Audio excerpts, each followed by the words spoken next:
Écoutez, un pays en difficulté financière est un pays qui ne dissimule pas.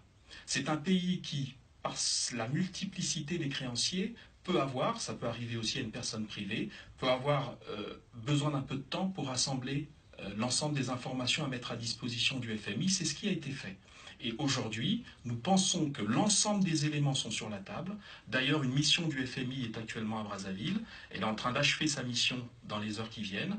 Et je ne préjuge pas du résultat que je ne connais pas d'avance. Je dis simplement qu'au moment où nous parlons, la discussion est serrée, sérieuse et devrait aller dans la bonne direction.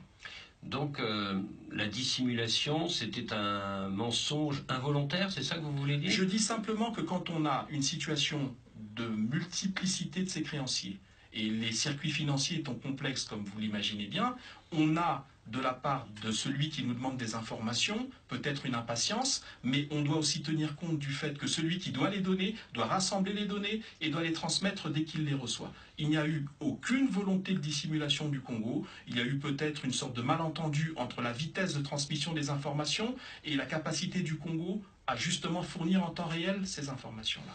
Vous plaidez la bonne foi, mais quand on entend Christine Lagarde du FMI ou Bruno Le Maire du ministère français de l'économie, on a l'impression qu'ils ne sont pas convaincus. Bah, pour ce qui concerne Madame Lagarde, si elle ne l'était pas, je crois que la mission actuellement présente à Brazzaville ne serait pas présente. Je crois que s'il y avait une volonté de dissimulation avérée du Congo, il n'y aurait pas eu de mission, il y aurait eu arrêt, cessation des négociations. Quant au ministre Bruno Le Maire, il faut quand même rappeler qu'il est venu à Brazzaville dans le cadre de la zone franc. C'est une réunion qui était prévue à Brazzaville de tous les ministres des finances de la zone franc, que moi et que le gouvernement, nous avons retenu une idée principale qui est l'essentiel et le positif des propos de M. Le Maire. La France se tient à disposition du Congo pour une aide budgétaire de 135 millions d'euros dès que l'accord sera signé avec le Fonds monétaire international. Après RFI l'an dernier, le journal Le Monde a révélé la semaine dernière, il y a quelques jours, c'était oui la semaine dernière, le journal Le Monde a révélé la semaine dernière un autre montage financier de vos autorités, c'était il y a 15 ans, et ce montage vous a permis de vous surendetter au mépris des règles du FMI. Est-ce que cette fois-ci, les partenaires ne vont pas vraiment se fâcher, tout rouge? Bah écoutez, là, en Afrique, il y a un terme, on appelle ça Congossa. Je pense que tout le monde le comprend. L'affaire dont il est question est une affaire purgée d'il y a 15 ans, qui concernait le programme précédent, celui qui a abouti à l'annulation de la dette en 2009 et 2010. Elle était une affaire connue du FMI tout simplement parce que c'est le Congo qui, par un courrier du ministre des Finances de l'époque, le ministre Andeli, du 17 novembre 2004, a informé le FMI du rachat de la part de Total dans le gisement Likwala. C'est quelque chose, je l'ai encore relu il y a quelques heures, tout simplement, j'ai bachoté avant de venir. Je l'ai relu.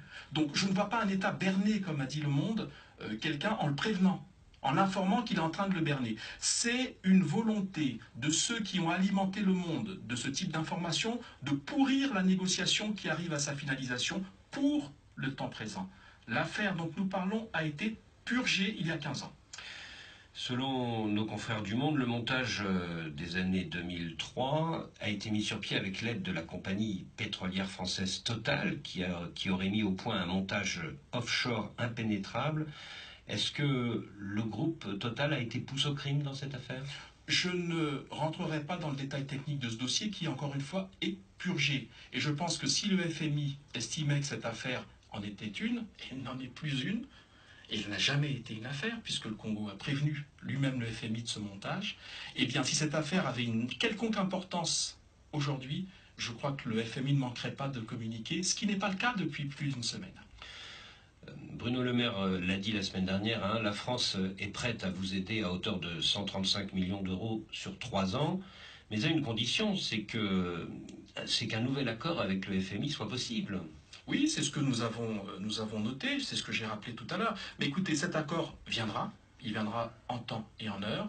Deuxièmement, Monsieur le maire a évoqué des questions qui aujourd'hui font l'objet de toute l'attention des autorités congolaises. Il a parlé de la bonne gouvernance, il a parlé de la diversification économique et il a parlé de la capacité du Congo à restituer à son secteur productif, notamment les entreprises d'État, une capacité à créer de la richesse. Eh bien, toutes ces options, et puis la lutte contre la corruption, bien entendu. Toutes ces options sont sur la table du gouvernement. Je vous rappelle que pour la lutte contre la corruption, des enquêtes sont en cours.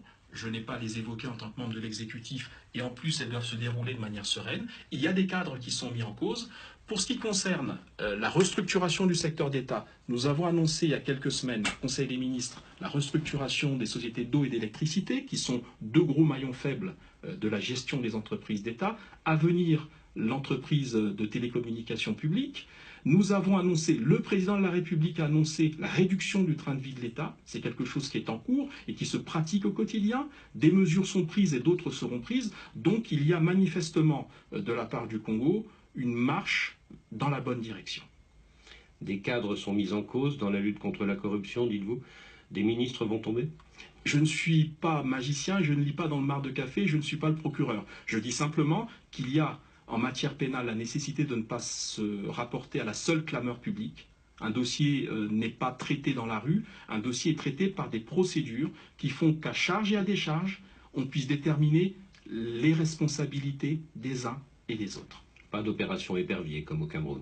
Écoutez, je ne crois pas qu'aujourd'hui il y ait une opération d'ensemble. Il y a simplement la volonté du président et de son gouvernement de s'assurer que les deniers publics ont été bien gérés dans le passé, sans concussion et sans fraude, et qu'ils vont être gérés correctement dans l'avenir. Thierry Moungala, merci.